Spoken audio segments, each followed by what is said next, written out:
Okay, so in this example we're going to apply Newton's second law to a contextual situation. So a particle of mass 5 kilograms is pulled along a rough horizontal table. Rough in this context means that there is friction. In next year, in year 13, you'll be calculating frictional forces and that sort of thing. But in year 12, we just need to know that there is friction, and we are actually given the frictional force of 4 newtons in this case. So it's pulled along a rough horizontal table by a horizontal force of mass 20 newtons against a constant friction force of 4 newtons. Given that the particle is initially at rest, find the acceleration, the distance travelled, and the magnitude of the normal reaction.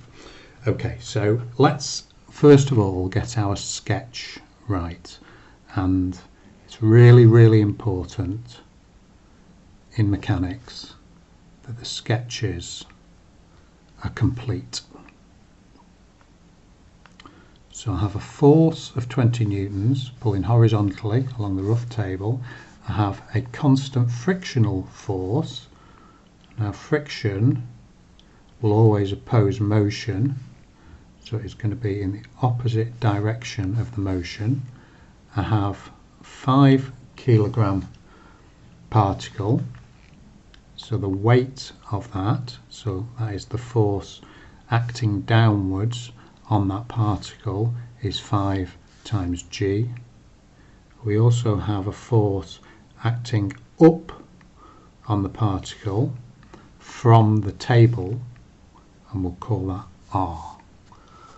Okay, so we can use our knowledge of forces and of resolving forces and applying Newton's second law to answer these questions. So the first thing is to find the acceleration of the particle.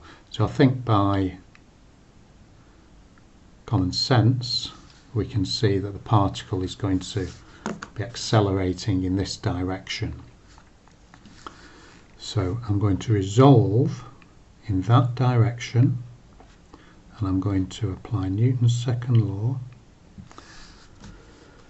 The resultant force equals mass times acceleration, so the resultant force is in this direction is 20 minus 4.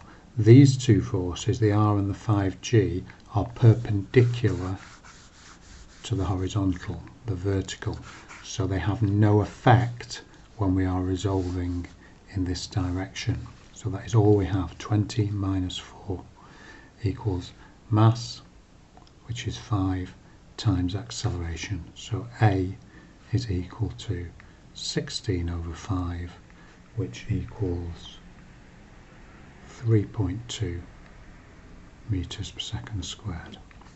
So that's part A. The distance travelled by the particle in the first 4 seconds. So now we have our acceleration, and we know these forces are constant, so that acceleration is also constant, which means we can apply SUVAT. Okay, so the particle is initially at rest, so u is 0. We know our acceleration is 3.2, and we're looking to find the distance travelled by the particle in the first 4 seconds. So t is 4 and s is what we're looking to find. So I'm going to apply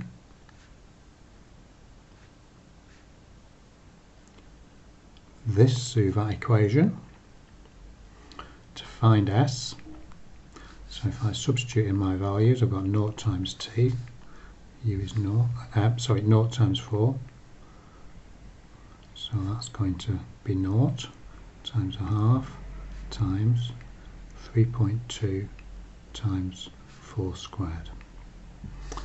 Okay, so s is equal to, I can put that in my calculator, so I don't need to type in the first, but I can see that's 0, half times 3.2 times 4 squared. The answer is 25.6 meters. Okay, C is asking for the magnitude of the normal reaction between the particle and the table.